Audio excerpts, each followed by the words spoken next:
Trust doesn't shatter all at once. It happens slowly, like water finding cracks in a foundation. You don't notice the first drop, maybe not even the 100th. But one day you walk across the floor and feel it give beneath your weight, and you realize the damage was always there, spreading in the dark. I learned this on a Thursday in October, standing in a parking lot at 7:43 in the evening, staring at a building with every window black. The engine was still running. My hands were still on the wheel. And somewhere between the grocery store and this moment, I had stopped being the kind of person who believed what she was told. This isn't fiction. This is how love disappears, one small truth at a time. We had been married for 9 years when it started, or maybe it had always been starting in ways I couldn't see yet. That's the thing about hindsight. It turns every ordinary moment into evidence. Our apartment smelled like coffee in the mornings and laundry detergent on Sundays. We had routines. He made the bed. I made dinner. He took out the recycling on Tuesdays. I watered the plants on Fridays. These were the small architectures of our life together, and I believed they mattered. I believed they meant something. He worked in finance, something with portfolios and quarterly reports that I never fully understood. He'd explain it sometimes over dinner, and I'd nod, watching his hands move as he talked. He had good hands, long fingers, a scar on his left thumb from a kitchen accident years before we met. The late nights had always been part of the job. Quarter-end closings, client emergencies, big presentations that needed one more revision. I understood, or I thought I did. That's what you do when you love someone. You make space for their ambitions, their stress, their tired apologies at 10 o'clock on a Wednesday night. "I'm sorry, sweetheart," he'd say, his voice rough through the phone. "Daniel's just dumped another round of changes on us. I'll be home as soon as I can." And I'd say what I always said. "It's okay. I'll leave a plate in the fridge." Some nights I'd wait up, reading on the couch with the lamp on low. Other nights I'd fall asleep to the sound of traffic outside, and wake to find him already beside me, his breathing steady in the dark. I didn't know then that this would be the last season I slept well. The fracture began with something so small I almost dismissed it. It was a Monday in late September. I was folding laundry in the bedroom when I noticed his gym bag still sitting by the closet door. He'd left for work at 7:30 that morning.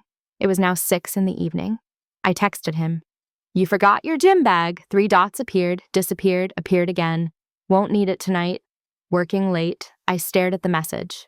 He always went to the gym after work on Mondays. It was one of those habits he'd built 2 years ago after his doctor mentioned cholesterol. He'd been religious about it, complained when he missed a session, felt guilty if he skipped a week. But maybe he was just tired. Maybe the deadline was real. I put his gym clothes away and started making dinner for one. The following Monday, the bag sat by the door again. This time I didn't text. I waited. At 8 o'clock, he called. "Hey, just wanted to let you know I'm going to be here for a while. Daniel's is..." "You didn't go to the gym again," I said. A pause, shorter than a heartbeat, longer than comfort. "Yeah, just too swamped. I'll make it up tomorrow." But Tuesday came and the bag didn't move. Wednesday, Thursday. By Friday, I noticed something else. He'd showered before leaving for work that morning. His hair had still been damp when he kissed my forehead goodbye. He never showered in the mornings. He was a night shower person. Had been since the day I met him. These were small things, barely worth noting, but they collected in my chest like stones in a pocket, weighing down something I couldn't name yet.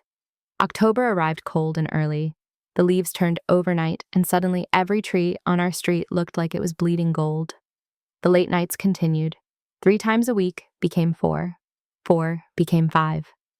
I started eating dinner alone more often than not, the television filling the silence with voices that weren't his. I'd save him a plate anyway, pasta, chicken, whatever I'd made, and wrap it carefully before sliding it into the refrigerator.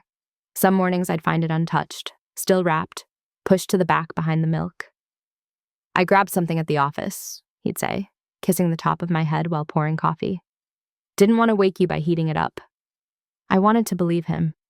I think part of me still did, but I started noticing other things. The way he'd begun charging his phone in the bathroom instead of on his nightstand.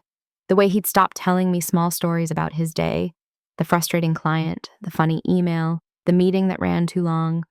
The way he said "love you" when leaving for work, but never "I love you." Just those 2 words, quick and reflexive, like a signature on a document he hadn't read. One evening in mid-October, I found a receipt in his coat pocket while looking for my chapstick. Dinner for two at a restaurant downtown. The date was from the previous Thursday, a night he'd said he was working late. My hands went cold. I read the receipt 3 times, memorizing every detail. 2 entrees, 2 glasses of wine, 1 dessert, shared. The timestamp, 8:47 p.m. I could have asked him about it right then. He was in the shower, the water running, steam leaking under the bathroom door. I could have knocked, could have held up the receipt and waited for an explanation. Instead, I put it back exactly where I'd found it and walked to the kitchen. I stood at the counter, palms pressed against the cool marble, and counted my breaths until they felt normal again. Maybe it was a client dinner. Maybe Daniels had been there too. Maybe the receipt didn't mean what my body seemed to think it meant. This sick, dropping feeling in my stomach, this sudden awareness of my own heartbeat. I didn't ask because I wasn't ready to hear the answer. The unraveling happened in stages, each one exposing something I'd been carefully not seeing. I started paying attention. Not in an obvious way. I didn't go through his phone or follow him to work. But I listened differently now. I noticed. When he said he was working late on Tuesday, I drove past his office building on my way back from the grocery store, just to see, just to confirm what I already knew had to be true. The parking garage was mostly empty. The windows on the 7th floor, his floor, were dark. I sat in my car for 11 minutes, watching the building, waiting for movement, for lights, for anything that would make sense. The heat from the vents felt too loud. My breath fogged the windshield. At 7:43, I drove home. He arrived 2 hours later, loosening his tie as he walked through the door, smelling faintly of something I couldn't place. Not perfume, I would have recognized that. Something cleaner. Soap, shampoo, the particular scent of someone else's bathroom. "How was work?" I asked from the couch, my voice steady. "Brutal," he said, dropping his briefcase by the door. "I need a drink." He poured himself scotch and sat in the armchair across from me, scrolling through his phone, while the television played a show neither of us was watching. His wedding ring caught the light, gold, simple, worn smooth from 9 years of wear. I wanted to ask him where he'd really been. Wanted to ask about the dark windows, the missing hours, the receipt I'd found and tried to forget. But the words stuck in my throat, sharp and impossible. Because asking meant knowing, and knowing meant deciding what to do with the truth. So instead I said, "I'm going to bed," and left him there in the dim light of the living room, drink in hand, eyes on his phone. I didn't know then that he was texting her goodnight. Her name was Rebecca. I learned this 3 weeks later, not through confrontation, but through carelessness. His laptop was open on the kitchen table, an email thread visible on the screen. I wasn't snooping. He'd asked me to check if a file had downloaded while he was in the shower. But I saw her name, saw the timestamp from 10 minutes earlier, saw the last line of his message. "Can't wait to see you tomorrow." My hands went numb. I closed the laptop slowly, carefully, as if it might shatter. Rebecca. I wondered what she looked like, what she did, how they'd met. I wondered if she knew about me, about the apartment, the routines, the 9 years we'd built together like a house neither of us thought would ever need repair. I wondered if she was the reason he'd stopped reaching for me in the dark. That night, I lay beside him in bed, listening to him breathe. He fell asleep quickly, the way he always did, one arm thrown across the pillow. I stayed awake until dawn, watching the ceiling, trying to remember the last time we'd been happy. I couldn't. The memory felt too far away, like something that had happened to different people in a different life. November came quietly. I stopped asking where he was going. He stopped pretending to have elaborate excuses. We moved around each other like dancers who'd forgotten the choreography, but still knew enough not to collide. He worked late. I ate alone. He came home smelling like someone else's life. The apartment felt different now, larger, emptier, like a room with too much echo.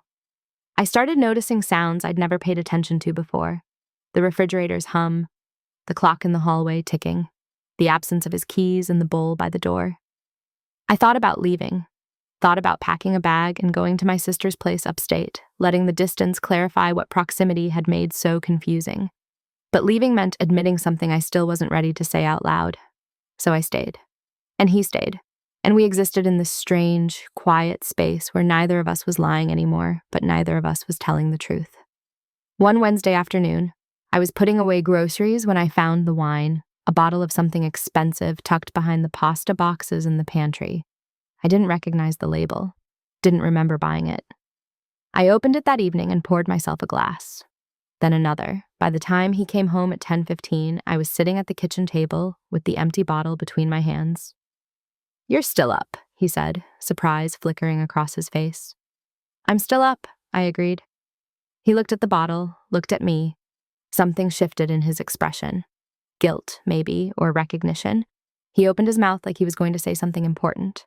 Instead, he said, "I'm going to bed." I sat there for another hour after he'd gone, listening to the apartment settle into its nighttime sounds. When I finally stood, my legs felt weak, like I'd been sitting for days instead of hours. That night, I slept on the couch. The confrontation came on a Saturday, not a Thursday, not during one of his late nights at the fictional office. A Saturday afternoon in late November, with weak sunlight coming through the kitchen window and the smell of coffee still hanging in the air. I was washing dishes. He was reading something on his phone, and I realized with sudden clarity that I couldn't do this anymore. Couldn't pretend, couldn't carry this weight of knowing and not knowing for one more day. "Who is she?" My voice was quiet, calm. I didn't turn around from the sink. The silence that followed was so complete I could hear water dripping from the faucet. "What?" His voice was carefully neutral. "The woman you've been seeing." I turned off the water, dried my hands on the dish towel, still didn't look at him. "Who is she?" More silence, then, "I don't know what you're talking about." Now I turned. He was standing by the table, phone in hand, face arranged into an expression of confusion that might have convinced me 6 weeks ago. But I'd learned to see through him now, learned to recognize the small tells, the way his thumb moved against the phone case, the tension in his jaw. "Her name is Rebecca," I said. The color drained from his face. "I saw the email," I continued, 3 weeks ago. "And before that, I drove past your office one night when you said you were working late. The building was dark." I was surprised by how steady my voice sounded, how calm, like I was narrating someone else's life. "So I'm asking you again, who is she?" He set down his phone very carefully, pulled out a chair, sat. "I didn't mean for it to happen," he said finally. And there it was. The truth I'd been living with in silence, now spoken into the daylight between us. How long? 4 months. 4 months. A whole season. Summer into fall. All those late nights. All those apologies. All those moments when I'd felt crazy for suspecting, guilty for doubting. "Do you love her?" He looked at me then, really looked at me, and I saw something in his eyes I'd never seen before. Not quite love, not quite guilt. Something more like exhaustion. "I don't know," he said. I nodded, folded the dish towel, set it on the counter with careful precision. "I need you to leave," I said. "Can we talk about this?" "No." He stood, started to say something, stopped. I watched him struggle with words he'd probably rehearsed in his head 100 times, but never expected to speak out loud. "I'm sorry," he said finally. I didn't respond, just stood there, waiting for him to go. He left the kitchen. I heard him moving through the apartment, drawers opening, closet doors, the sound of a duffel bag being zipped. 20 minutes later, he was standing in the doorway with a bag over his shoulder and his keys in his hand. "I'll call you," he said. I didn't tell him not to, didn't tell him anything, just watched him walk out the door and listened to his footsteps fade down the hallway. When the front door clicked shut, the apartment sighed into a new kind of silence. I stood in the kitchen for a long time after that, watching the afternoon light move across the floor. Then I poured the coffee down the sink, washed the pot, and put it away. 1 mug in the cupboard instead of 2. The fallout was quieter than I'd imagined. No screaming, no broken dishes, no dramatic scenes, just the slow reorganization of a life that had been built for 2 people and now had to accommodate 1. I told my sister first. She drove down that same evening, let herself in with the spare key, and found me sitting on the couch in the dark. She didn't ask questions, just sat beside me and held my hand while I stared at nothing and tried to remember how to breathe normally. "You can stay with me," she offered, "for as long as you need." But I didn't leave. This was my apartment too. my home, my life. I wasn't the one who'd broken it. He texted me 3 days later. Can we talk? I didn't respond. A week after that, I need to get some of my things. Leave a list. I'll pack them. He never sent the list. The days blurred together. I went to work, came home, made dinner for one. I stopped saving him a plate, stopped waiting for the sound of his keys, stopped jumping every time my phone buzzed. My friends were kind but careful, treating me like I might break if they said the wrong thing. Maybe they were right. I felt fragile in a way I'd never felt before, like all my edges had been ground smooth and I didn't know my own shape anymore. At night, I'd lie in bed and replay everything, looking for the moment it had started, the first lie, the first secret, the first time he'd chosen her over me without me even knowing I was being chosen against. But memory is unreliable. It wants to make patterns where there might have been only chaos. It wants to find meaning in moments that were just moments, nothing more. Maybe it started 4 months ago. Maybe it started years before that in small disappointments neither of us acknowledged. Maybe it was always going to happen, and we were just two people who'd stayed together long enough to discover all the ways we could hurt each other. Christmas came and went. I spent it with my sister upstate, her kids providing enough noise and chaos that I could pretend to be okay. I bought them too many presents and drank too much wine and fell asleep on her couch while snow fell outside. On New Year's Eve, he called. I didn't answer. Later, I listened to the voicemail. I know you don't want to talk to me. I get it, but I wanted to tell you, I'm sorry for all of it. You deserved better. I deleted it without responding. By February, I'd stopped thinking about him every hour. It became every few hours, then once a day, then only when something triggered a memory, a song on the radio, the smell of his cologne in a crowded elevator, the sight of someone wearing a blue coat like the one he used to wear in winter. I learned that grief has no timeline. Some days I was fine. Some days I couldn't get out of bed. Some days I felt nothing at all, just a blank space where emotion used to live. I started therapy, sat in a small office with a woman named Dr. Chen who asked gentle questions and never tried to rush me toward forgiveness or anger or any particular feeling. She just let me talk, let me sit in silence when words were too hard. Do you think you'll ever trust someone again? She asked one afternoon. I thought about it, about what trust had cost me, about the parking lot where I'd sat watching dark windows, about the receipt, the email, the lies folded so carefully into ordinary conversation. I don't know, I said. Maybe trust isn't the thing I lost. Maybe it was certainty, the belief that I could know another person completely, that love could be proof against loneliness. She nodded, wrote something in her notebook. And now? Now I know that people are mysteries even to themselves. And love? Love isn't armor. It's just a choice we keep making until one day we don't. Spring came eventually, the way it always does. I started running in the mornings, something I'd never done before. Started taking a pottery class on Thursday evenings. Started saying yes when friends invited me to dinner, to movies, to weekend trips I would have declined 6 months earlier. I wasn't healing exactly, but I was learning to live inside the shape of myself again. Learning that I could be whole without being half of something else. In April, my sister called to tell me she'd run into him at a coffee shop downtown. He'd asked about me. What did you tell him? I asked. That you were okay. Was that true? She was quiet for a moment. Was it? I thought about the question, about the apartment that no longer felt like it was waiting for someone, about the nights I slept through without waking, about the small, ordinary joys I'd started noticing again. The first coffee of the morning, the sound of rain on the windows, the satisfaction of finishing a book. Yeah, I said. I think it is. I never found out what happened with Rebecca, if they stayed together, if she'd known about me all along, or if he'd lied to her too. It didn't matter anymore. That was his story to live with, not mine. Sometimes I wondered if I should have fought harder, demanded answers, asked why. But I'd learned that why doesn't change what happened.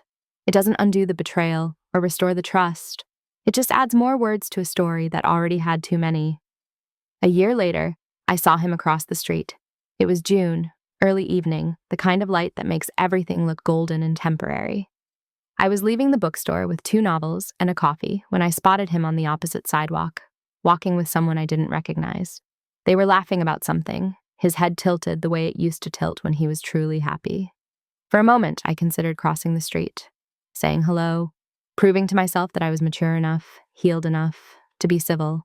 Instead, I turned and walked in the other direction, not out of anger or pain, just out of choice. The choice to keep walking forward instead of backward. The choice to protect the peace I'd built in the wreckage of what we'd been. That night, I made dinner and ate it at the table with a book propped open beside my plate. I did the dishes, watered the plants, locked the door, and when I got into bed, I realized something. I hadn't thought about him all day, not really. He'd become just another person I used to know, someone who'd occupied a chapter of my life but no longer lived in every page. I thought about texting my sister, telling her about this small victory, but it felt too small to share, too personal to translate into words. Instead, I turned off the light and let sleep find me in the dark. This is what I know now, years later. Love is real, so is betrayal. They can exist in the same person at the same time, and that doesn't make either one less true. People lie for complicated reasons.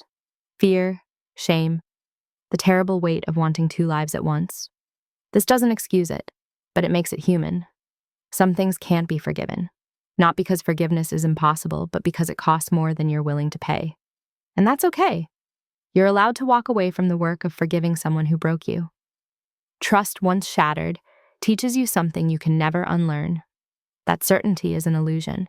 That people contain vastness you'll never fully map. That love is always a gamble, and sometimes you lose. But also this, you are more resilient than you imagine. You can survive the death of a future you'd planned. You can learn to sleep in an empty bed without feeling empty yourself. You can rebuild a life from the shattered pieces of the one you thought you'd always have. And someday, maybe not soon, maybe not easily, you'll tell the story without your voice shaking. You'll speak it into the quiet like a secret that's lost its power to wound you. Not because you've forgotten, but because you've remembered something more important, that you existed before him, and you continued existing after, and that continuity matters more than any ending. The parking lot is empty now when I drive past his old building. I take that route sometimes, on purpose, to prove to myself it doesn't hurt anymore. The windows on the 7th floor glow with light. Different people, different lives, different late nights that might be exactly what they claim to be. I don't park. Don't wait. Don't wonder. I just keep driving, the radio playing something I don't know the words to, the evening traffic carrying me forward like a river that only flows one way. And somewhere in the movement, in the ordinary act of going home to a life I've made entirely mine, I find something that feels almost like peace. Not the peace of resolution, not the peace of forgetting, the peace of someone who looked into the dark and survived what she found there. The peace of knowing that trust doesn't die all at once, but neither does strength. And that sometimes the bravest thing you can do is keep living, keep choosing yourself, keep believing that the next chapter might be written in a language you've only just begun to learn. I never stopped loving him. I just stopped letting that love determine who I was allowed to become. And in the end, that was enough.